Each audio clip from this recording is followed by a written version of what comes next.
Hi, I'm Jillian. and I'm Izzy, And we are the creators of Teen Girls Investigate Crime podcast.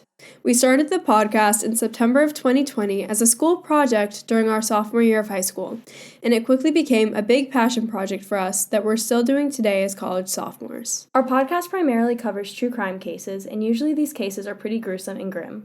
Something we've noticed is that 87.4% of our listeners are girls and women.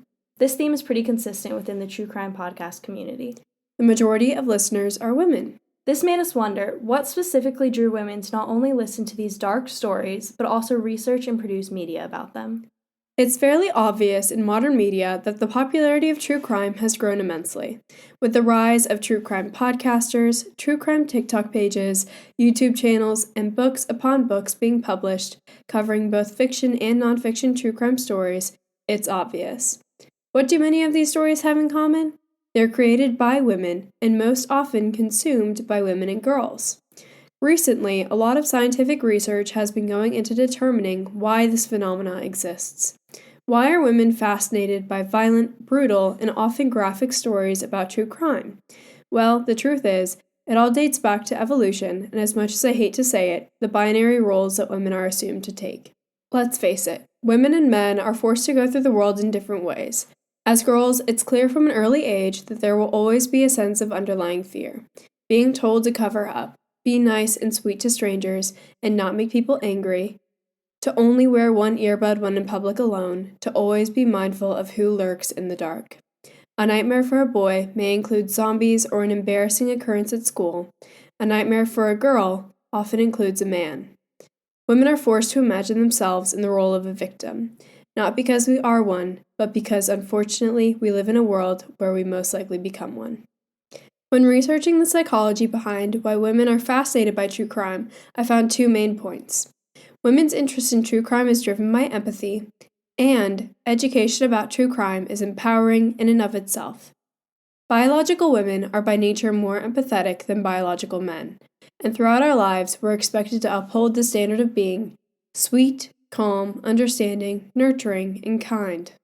According to an article in Psychology Today, the author, Dr. Bond, discusses how women's heightened sense of empathy drives their fascination with true crime. Women empathize with the victims in the story, who are more often than not females or persons in minority groups. Even more importantly, women feel a sense of empathy towards the perpetrator. This enables them to look past the crime and delve deeper into the why, and to put the pieces of the puzzle together in a more holistic approach. Instead of seeing a crime as black and white, empathy motivates us to delve deeper into the mind and life of the perpetrator to gain a sense of understanding than what goes deeper in just the incident report, autopsy, or case file. The motivation behind a criminal act is never just a simple explanation. A quote from the CNBC article by Renee Onke and Aditi Shrikant explains female empowerment through education to a T. Quote, "By learning how people end up the victim, they can keep it from happening to themselves." Crass, yes, but in reality for many women and girls, their biggest fear is being attacked by an unknown assailant.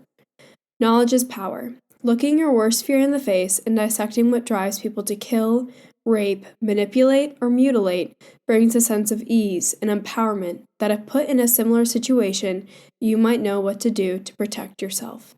A 2010 study at the University of Illinois at Urbana-Champaign supported this concept, that women are more interested in true crime and that the stories that interest them most are those that give insight into the killer's motives, and if applicable, how the victims escaped. Thus leading into our next topic, harrowing survival stories of strong women today. Elizabeth Smart was born on November 3, 1987 in Salt Lake City, Utah. She was one of 6 siblings, and growing up, she was a talented harpist and equestrian.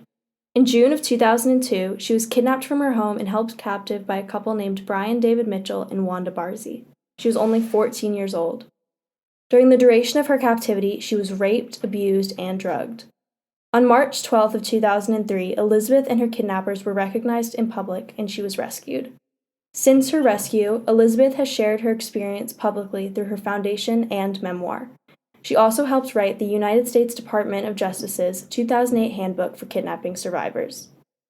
Alicia Kozakovich was only 13 years old when she was groomed online by a 38-year-old man named Scott Tyree, who kidnapped her and held her captive for 4 days. She was rescued when the FBI received a tip from someone who viewed her abuse on a live stream. Her story is the first widely reported internet-related child abduction case. Since her rescue, Alicia has founded the Alicia Project, which works to give effective internet safety and sexual exploitation presentations. She also previously served as the Director of Outreach and Global Impact for the International Center for Missing and Exploited Children. Alicia's Law, which is currently in 11 states, provides state-specific funding to the Internet Crimes Against Children task forces. This law passed as a result of her advocacy, and she is currently working to get this law passed in all 50 states. Cara Robinson was kidnapped by Richard Ivanitz while watering the plants in her friend's front yard when she was 15 years old. During her kidnapping, Cara paid close attention to details in hopes of escaping and identifying her kidnapper.